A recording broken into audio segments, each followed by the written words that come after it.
Donald Trump's brain is mush. His cognitive decline is clear, and while the mainstream media won't talk about it, I certainly will. But what's so crazy is they are observing it. We saw it today in an Oval Office press conference in which Donald Trump was questioned over his deal-making by a reporter, and it became abundantly clear to everyone in the room, including Donald Trump's aides behind him, that he has completely forgotten or doesn't understand anything happening in his administration because his brain is that bad. And we are going to get into it all. But before we do, if I could quickly ask you to leave a like on this video. And if you haven't already and you enjoy our channel, to hit that subscribe button. It goes a long way, and it really does mean a lot to me. Now, there were two events in which Donald Trump was asked questions today, but I want to start with the first one, in which he went on this insane rant attacking President Obama for some reason, as you can see right here. About all of the events that will be happening here in the U.S. over the next few years. You mentioned the G7, and you said it used to be called the G8. Yeah. As the host country, you can actually invite Russia to the G7 plus one. What's your thinking on that right now, Mr. Well, Russia used to be a member of what was called then the G8, and I don't think I was really in politics at that point, but I know that President Obama didn't like it, and they voted Russia out. And I say if they didn't vote Russia out, which I thought was a very foolish decision, because it's a group of people sitting around a table. I've done it many times with them, and you get to know them. And I say that if it was the G8, if Russia were in it, I think you probably wouldn't have this ridiculous, deadly war going on right now. I thought it was a very bad decision. It was headed by Trudeau, by the way, and Obama. They were the ones that really fought hard to get Russia out. I think if Russia were in, you wouldn't be. They threw them out. And because of that, maybe millions of people are dying. Millions, millions. The numbers are far greater than you think. But millions of people are dying. If he was sitting around a table with other people, 7 people, hammering him and saying, let's not do this, I think you wouldn't probably have had the problems that you've had. Donald Trump keeps extending the list of people he would rather blame for the war in Ukraine that Russia started, not named Russia. It's not Putin's fault that Putin invaded Ukraine. It's Barack Obama's fault, or the G7, or President Zelensky, or President Zelensky's suits. Like, how do we keep doing this? This is just humiliating, and Donald Trump continues to humiliate himself as he was talking about his deals right here, and it's what led to the question that eventually shows how bad his brain is. And the Houthis. Yeah. Later this week. Well, I can announce all of them now. I could announce 50 to 100 deals right now because, I'm the shopkeeper and I keep the store. And, I know what countries are looking for, and I know what we're looking for, and I can just set those terms, and they can go shopping or they don't have to go shopping because everybody wants to shop here. This is like a beautiful store. This is like one of Bernard.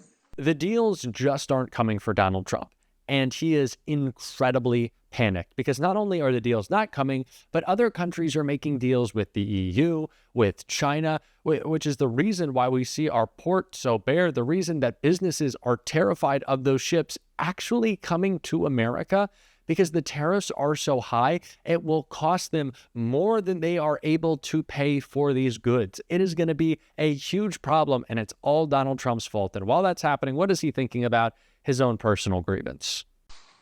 I can say unrelated to that, she's a disaster for New York. She's a horrible, horrible human being. And I think she's a total crook. There's no question about it. But that's just my opinion. Pam's going to have to do what she wants. She's a very bad person.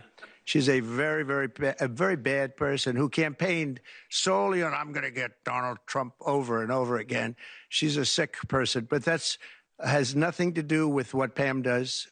Pam is going to do what's right. She always does. I've known her a long time.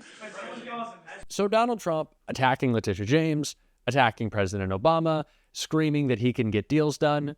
His focus is clearly on nothing except his anger, really. But he's talking about deals, right? He's talking about deals. Deals are on the mind. But what happens when he's asked about those deals? Well, just take a look right here. Mr. President, there's a report that the UK is offering various trade concessions. What's your response to that? And also, who? What? The United Kingdom. Yeah. And can you also say if you were discussing tariffs with Mr. And what about the United Kingdom? They're offering various trade concessions, apparently, cars, steel, digital services. They're offering us concessions? I hope so. President, you're saying that They do want to make a deal very Did badly. you say your guests here, are you discussing tariffs or business? No, I think that United Kingdom, like every other country, they want to be go shopping in the United States of America. China wants to, very much wants to make a deal. They all do.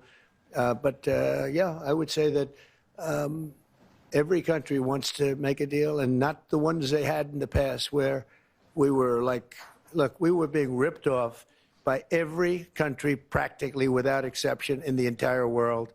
And those days are over. Those days are over. And, you know, I said before in our meeting with the new and very talented Prime Minister of Canada that we have some very big announcement to make. It's not about trade. It's about something else, but it's going to be a truly earth-shattering and positive development for this country and for the people of this country.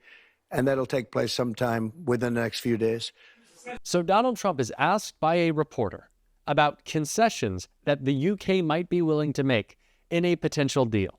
Not only is he not able to understand the question, he can't either hear it or process it, but he doesn't know.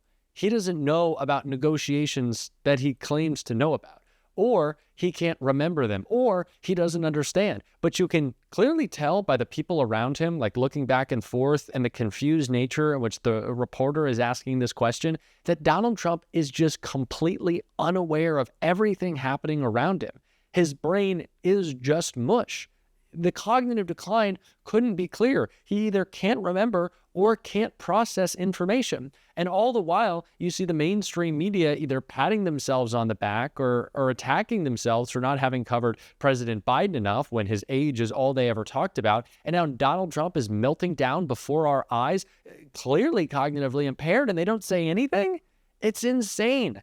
But the only person really talking about this in a way that shows just how connected Donald Trump's cognitive decline is to the crazy actions he takes every day is Jared Moskowitz, who is talking about the reason we're bringing back Alcatraz. It's lucky timing for me.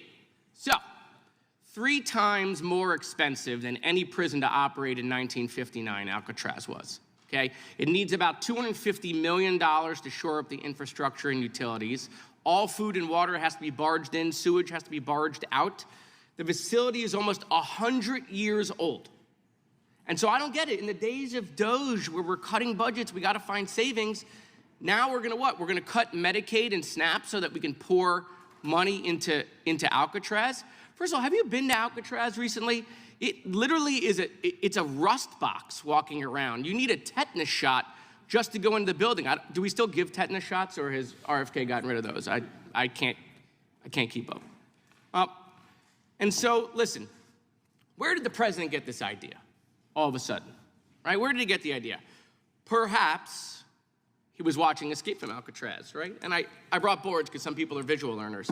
Perhaps he was watching Escape from Alcatraz by Clint Eastwood. Actually, funny part about that, it was actually on television in South Florida. It was on PBS South Florida over the weekend when Trump was at Mar-a-Lago. In fact, he made his announcement just hours after it aired. You know PBS, the programming that he's trying to get rid of, so just in case you're keeping up, right? It's 2 dolls for girls and 0 Elmos, okay? But maybe I'm wrong. Maybe it wasn't that. Maybe he was watching The Rock with Sean Connery. You know this one. This is where Sean Connery goes back to Alcatraz because he originally escaped Alcatraz and he needed like an expert on chemical weapons. Maybe the president was just Netflixing and chilling, like watching The Rock, which is not to be confused with The Rock, right? That's a different person. And then the president's really excited about these sharks, right? He's talking about all the sharks and the person escaped, he lost his clothing. So, you know, sharks, they don't have laser beams on. They don't have laser beams, but maybe the sharks are gonna be there. So this is just all ridiculous. But then all of a sudden after that, we heard like, oh, we're gonna tariff the movies. Well, hold on a second. Why would we tariff the movies? This is where the president is getting his ideas from. We can't tariff the policy idea making of the presidency. And look, I know what my colleagues are gonna say. They're gonna say, Jared, just let the president cook. This is 4D chess he's playing. And I'm going to say, maybe he's just watching late night movies. Perhaps he's just watching late night movies. In fact, we're told he got this movie tariff idea from no other than John Voight, you know, the guy who was in that great movie Anaconda. I don't know if you've seen that. And so this is the ridiculousness that's going on. So I want to end with this. Mr. Pearl, you run a faith-based organization, right? No? Oh, it's Mr. Wild, you run the faith-based organization. Sorry. You think it's a good idea to reopen Alcatraz? You think the faith-based community has been pounding the table to reopen Alcatraz? Prison Fellowship's stance is that prisons should be safe, effective, efficient, and uphold human dignity. Okay, let me make it easier for you. All four of you, which one of you think we should reopen Alcatraz? Just raise your hand. Okay, so for my colleagues who sometimes, you know, are a little slow, no one raised their hand. Okay, nobody, not a single witness. None of your witnesses here think we should reopen Alcatraz. This is crazy.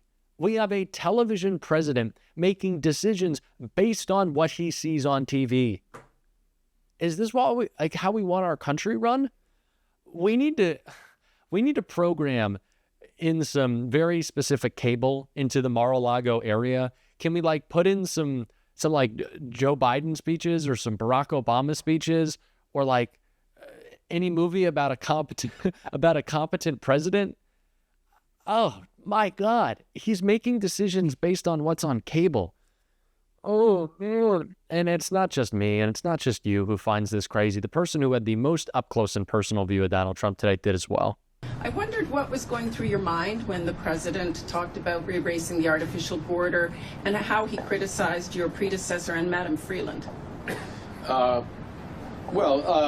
Thank you for your question. I'm glad that you couldn't tell what was going through my mind as that was going through.